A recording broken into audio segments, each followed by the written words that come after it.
As kids, we learned about the birds and the bees, and I'm talking about the actual birds and bees. We learned at least two things. A honeybee is capable of stinging you, and if it does, it will lose its stinger and die. And also, the bumblebee is much larger and scarier than the honeybee. However, a lesser known fact is, the bumblebee retains its stinger and is capable of stinging multiple times. Though a lot of people may not know that the pain from a bumblebee sting is actually less severe than the honeybee sting. However, bumblebees are not typically aggressive toward people. Additionally, they will often roll on their back with their stinger in the air as a warning before stinging. I've been up close with this video's featured creature, the American Bumble Bee, many times, and I have never had one be aggressive toward me.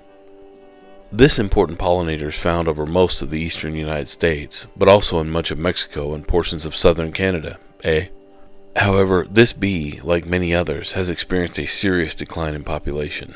According to the U.S. Fish and Wildlife Service, the American bumblebee has experienced sharp declines in recent decades, as much as 90%. However, the declines are most pronounced toward the northern extent of the bee's range. Federal agencies report that this species faces threats from multiple sources, including, but not limited to, pesticide use, habitat loss or degradation, urban development, pollution, a warming climate, mites, and diseases that can be introduced by non-native bee species.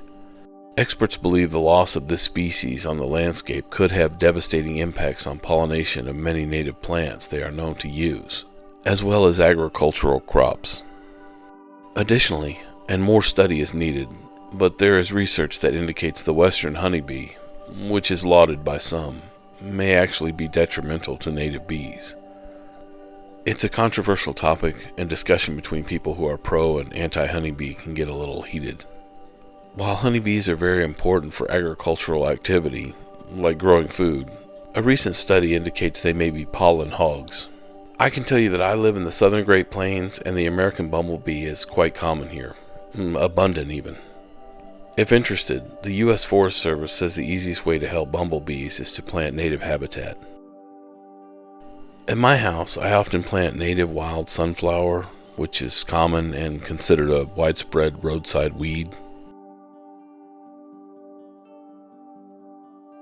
I also grow morning glory flowers at my house, and the bees enjoy them as well.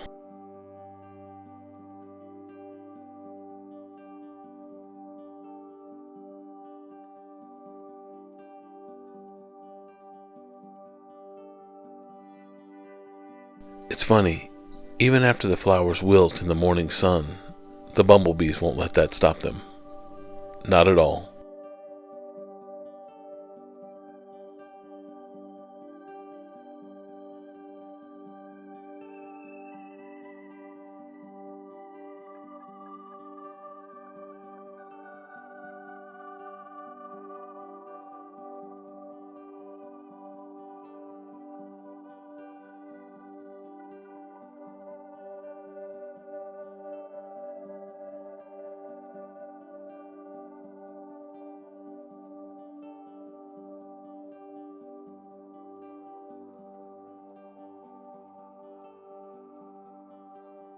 The American bumblebee is large in size, with the queen measuring about 3/4 of an inch to an inch in length, the worker from about 7/16 to 11/16 of an inch, and the male from about 5/8 to 7/8 inches in length.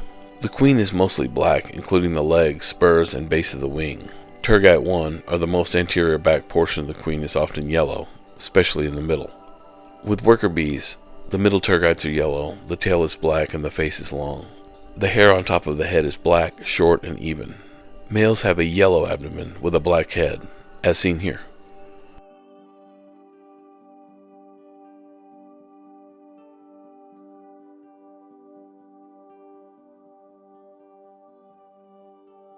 The American bumblebee prefers habitats offered by farmlands and open fields, where they nest below the grass or underground.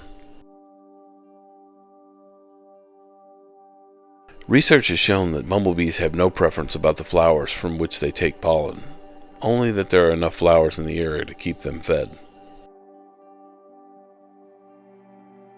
The bumblebee lives in colonies of 50 to 150, while honeybees can live in colonies of several thousand.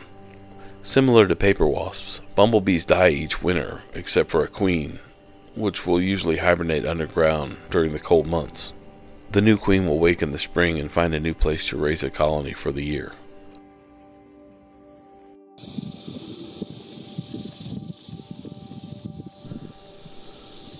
I hope you enjoyed the video. Please like and subscribe if you haven't already. Thank you.